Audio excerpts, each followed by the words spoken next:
Hello and welcome to the Experiencing Love podcast. I'm your host, Philip Jocks, and I'm so glad that you're here.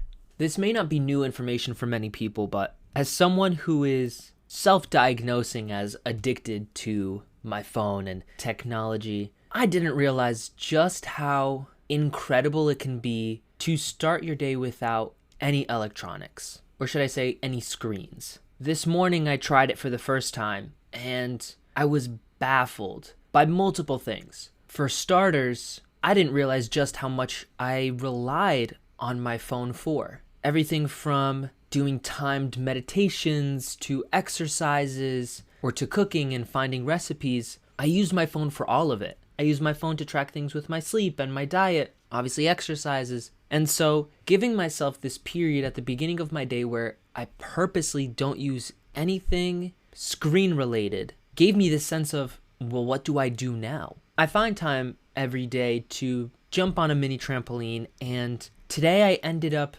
reading while I was jumping. I took a book with me to the trampoline and slowly but surely made it through a couple of pages as I jumped for about 10-15 minutes. I didn't realize just how terminally plugged in I was. Even though I don't use most sites and most apps that keep many people plugged in, like social media. When I look at the screen time on my phone, the thing that takes up the most time every single week is my exercise app. It's my health apps. It's so funny to see that my exercise apps will be somewhere around 13 hours a week or something like that, maybe 15 or 16. And then the next app after that is like Spotify for like 2 hours for the week. Now, don't get me wrong, my screen time on my computer is much different. You know, where I go to watch stuff and unwind, that's on my computer, that's on YouTube. So that missing screen time, I'm not in any way, shape, or form saying, oh, look at me, I'm so great, because it is just as high, if not higher, on my computer. But doing that in the morning and then last night,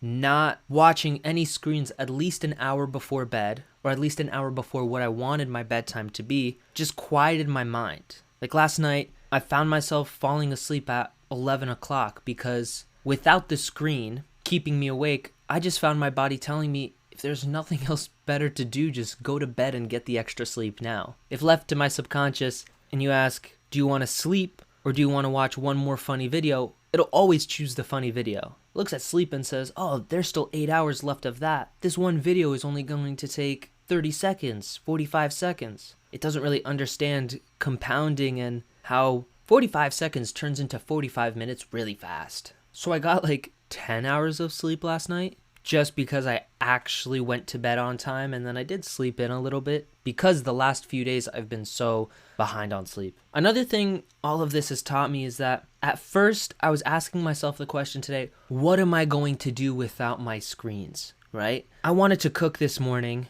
I wanted to make myself pancakes for the week. And I realized that I actually have no clue what the exact recipe is for my pancakes because I check it every single time. And so I was wondering all day, oh no, how am I ever going to find time to make the pancakes? And then I had the very simple, very obvious idea of just writing it down. Writing it down doesn't require a screen. And so I've gone back and I've started creating recipe cards of all my favorite recipes. And I just find it so funny that I was so plugged in, I was almost ready to say, I'll make an exception for this. No exceptions. I don't want to see a single notification until at least 10, 11, the best would be 12, right? Unfortunately, I work online, so I can't just go till noon without working, without looking at a screen. So I just make sure to get up earlier so that I have that time of no screen time. Even if I sleep in, I'm at least going to make it an hour. But right now I have it set to like 2.5 hours of just being with myself, being with my thoughts, right? Reading a book, meditating without a timer, maybe going to the park and just listening to the birds chirp or feeling the breeze.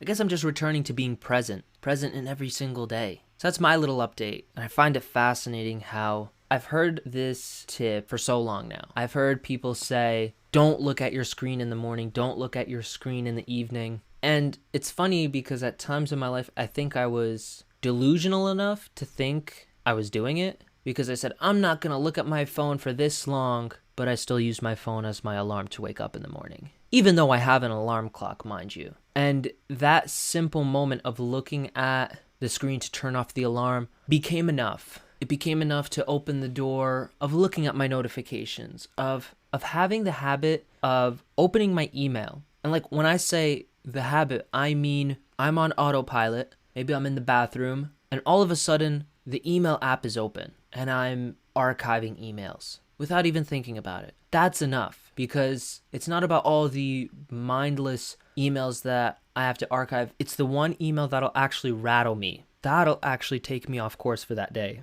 And so I'm starting there. I'm starting with time frames where I just say no. And I was even playing around with the idea today of, what if I just fully started to divorce my phone? What if I started removing everything from my phone that was completely unnecessary and served only as a distraction? For me, my biggest ones right now would probably be stuff like my email app or different chats, because I could have all that on my computer. And it's a lot easier for me to set aside time on my computer than it is for me to have this constant ability of checking notifications and getting distracted in my pocket 24/7. I don't want to be terminally plugged in anymore. I don't want to be wired every single day, anxious, truly. So I think I'm going to resolve now to do just that. I'm going to disconnect from the chats that I don't need. I'm going to disconnect from all the notifications that don't serve me. And I'll simply just leave things on my phone, like one of my favorite notifications I get every day, which is a notification that in 30 minutes it's sunset. That's it. Every single day, 30 minutes before sunset, it pings me. Sometimes I'll go to look at the sun, sometimes I don't. Do you know what? Maybe even that is a distraction.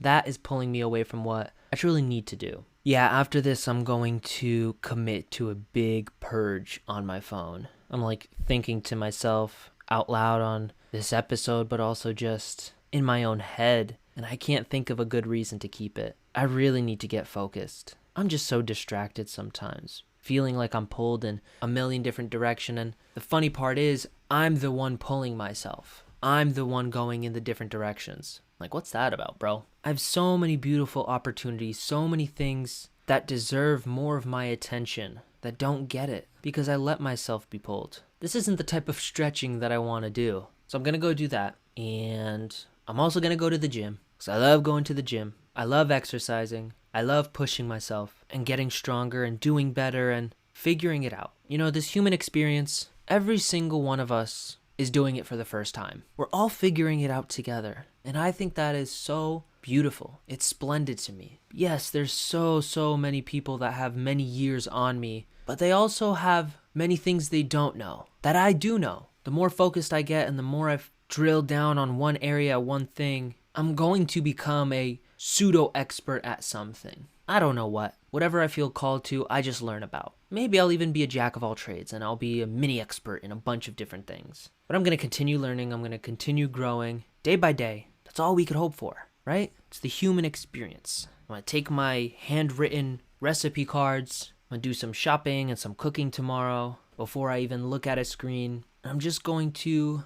enjoy. Are you enjoying? Are you present? I hope you are. I do. It's worth it. If you are, I'd love your tips. I'd love your tricks. And if you're not, well, stick around and I'll teach you what I learned. I hope you have a beautiful rest of your day. Remember to always fill up with the love. And I look forward to seeing you in the next one. I love you.